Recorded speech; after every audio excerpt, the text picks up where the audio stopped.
2000 വർഷങ്ങൾക്ക് മുമ്പ് ജെറൂസലേമിൽ ഇലക്ട്രിസിറ്റിയോ ബൾബുകളോ ട്യൂബുകളോ പ്രകാശം പരത്തുന്ന ഒന്നുമില്ല. ജെറൂസലേം ദേവാലയത്തിൽ കത്തിയിരുന്ന വിളക്കുകൾ കണ്ടിട്ട് യേശു പറഞ്ഞു, ഞാൻ ലോകത്തിൻ്റെ പ്രകാശമാണ്. വേറൊരിക്കൽ പറഞ്ഞു, വിളക്ക് കൊണ്ടുവന്ന ആരെങ്കിലും പറയുടെ കീഴിലോ കട്ടിലിൻ്റെ കീഴിലോ വയ്ക്കാറുണ്ടോ? ഇന്ന് നിങ്ങളാണ് ലോകത്തിൻ്റെ പ്രകാശം. പ്രകാശം പരത്തുന്നവരാവുക, പ്രകാശം കൊടുക്കുന്നവരാവുക, പ്രകാശം പകർന്നു കൊടുക്കുന്നവരാവുക. ഇതെല്ലാം യേശു അതിൽ നിന്ന് വിവക്ഷിക്കുന്നുണ്ട്.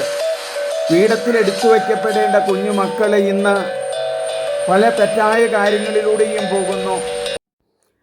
അവർ പീഠത്തിൽ എടുത്തു വയ്ക്കപ്പെടേണ്ട വിളക്കുകളാകണമെങ്കിൽ മാതാപിതാക്കന്മാരുടെ ശ്രദ്ധയും പരിപാലനയും സ്നേഹവും വേണം.